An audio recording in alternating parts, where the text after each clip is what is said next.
네, 선생님 저는 이제 이런 생각이 들거든요. 사실 이제 한 나라의 정치인들이고 대통령 후보들이나 대통령 되면은 뭔가 좀 굉장히 인간적으로 성숙돼 있을 것 같고 그런 게 있지 않습니까? 우리 어렸을 때는 대통령은 똥도 안 쌀 것 같은 그런 느낌이 드는데 말이에요. 그런 기대를 하죠. 그러니까요. 근데 이제 저희들로서는 저희 세대로서는 김영삼이 대통령 그만두고 나서 보여준 모습 보니까 야 저런 놈이 대통령이었나. 네.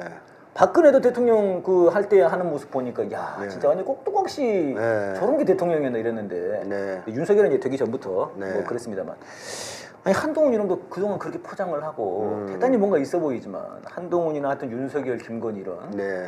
어떻게 이런 인간 이런 쓰레기들이 네. 진짜 이 나라를 이렇게 언론을 장식하고 이럴 수 있는지 진짜.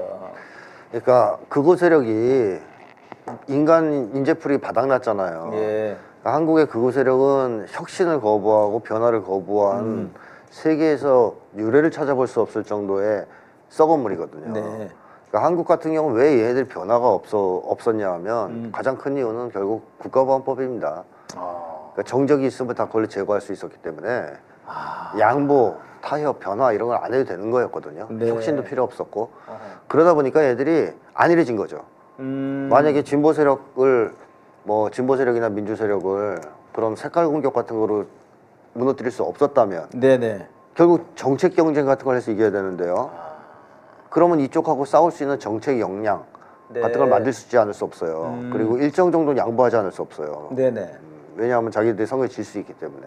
그러면서 보수도 변화하는 거거든요. 예. 예를 들면 북유럽 같은 경우 사회민주당이 장기 집권했단 말이죠. 나름대로 이제 한국에서 볼 땐 좌파란 말이죠. 네네. 그러자 보수도 그 좌파에 대항하기 위해서 진보가 돼요.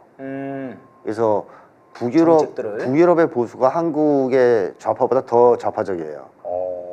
그래요. 복지 정책이나 이런 거 있잖아요. 네, 입장이. 네. 그 사람들 한국 오면 우리가 한국 사람들 깜짝 놀랄 얘기를 한다니까요.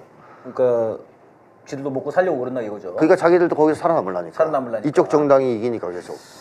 그렇게 해서 색깔 공격으로 상대를 쓰러뜨릴 수 없는 경우에는 어쩔 수 없이 보수도 어느 정도 변화 발전하거든요.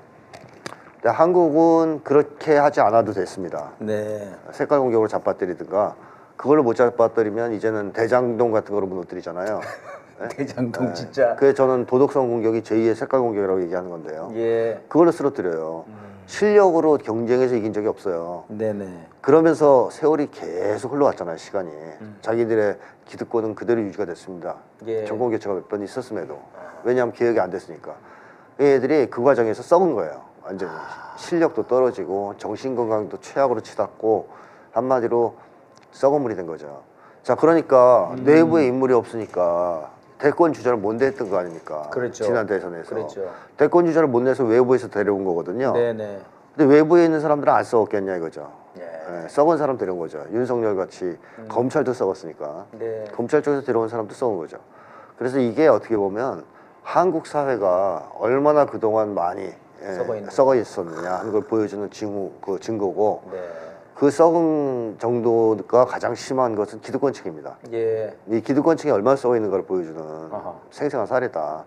그래서 이게 우연적인 사건이 아니라 앞으로 또 그쪽에서 사람 뽑아도 또 똑같을 거예요.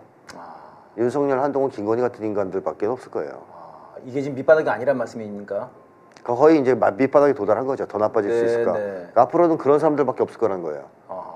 조금이라도 그래도 사람 냄새가 나는 예. 인간성을 좀 찾아볼 수 있는 사람은 등장할 수 없다. 그쪽에서. 그쪽에서는. 네. 야, 그러면 이게 그러니까 공정한 경쟁이 안 된다는 말씀 아닙니까? 그렇죠. 그게 안 되다 보니까 이렇게 썩어버린다는 거 나왔습니다. 공정한 경쟁은 정책 경쟁이죠. 네. 조금만 좀 정책적으로나 좀 네. 진보적이고 급진적인 네. 또 이제 뭐 그런 얘기들을 하려고 하면은 그거는 그냥 국가보안법으로 저 빨갱이 그렇죠. 통진당 해산시켜버리고. 해산시켜버리고 네. 이번에도 지금 그 비례연합정당 진보당 같이 한 거를 들고 또 한동훈도 나서가지고 뭐 색깔 공격하고 있죠. 통진당화되고 네, 있다 이렇게 맞습니다. 색깔 공격하고 있습니다. 맞습니다. 잘 안 먹힌 것 같아요. 안 먹히죠. 옛날만큼. 잘 안 먹히더라고요. 그래 도덕성 공격을 하는 거예요. 그게 잘 안 먹혀서. 예, 통진당 안 되니까 대장동으로. 예. 이재명 대표도 처음에는 색깔 공격을 했었어요. 예. 계속. 네네. 왜냐하면 기본소득 같은 걸 주장했기 때문에 아. 계속 엮을 때 색깔 공격을 했는데 이재명 대표가 거기에 굴복하지도 않고 아. 무서워하지도 않고 네네. 또 그걸로 엮어도 반응이 잘 안 나왔단 말이에요. 어허. 그러자 반응이 안 나오다. 그러자 도덕성 공격으로 넘어간 거란 말이죠. 대장동으로. 네. 조국 전 장관도 마찬가지예요. 그렇죠, 그렇죠. 처음엔 산호맹 갖고 공격했습니다. 맞습니다. 근데 안 먹히니까 결국에는 표창장 갖고 들어간 거 아닙니까? 음. 그러니까 왜 색깔 공격이 옛날만큼 먹히지 않냐면 네. 한국의 그동안 6.15 공동선언 또 또 노무현 정권 시대의 남북 관계 그다음에 네네. 문재인 정권 시기에 세 번의 정상회담 같은 게 있었지 예, 않습니까? 예. 또 트럼프가 북구에 김정은 위원장과 회담도 하는 일이 있었고요. 텔레비에서 다 봤죠 우리가 이제. 그런 게 진행되면서 북의 지도자가 어떤 사람인지. 그 사람들이 색깔 공포증이 많이 완화된 거예요. 그래서 옛날 같지 않은 거죠. 옛날에 정말 뭐 또리 장군에서 네, 보여주시 막 그렇죠. 엄청나게 큰 괴물. 네네네. 어? 이렇게 항상 했는데. 두려움을 조장하고. 네네. 그래서 옛날처럼 안 먹히게 깨져버렸다. 되자 2000년대 들어와서 특히 이제 안 먹히자 방향을 전환한 겁니다. 도덕 공격으로. 도덕성 공격으로. 네.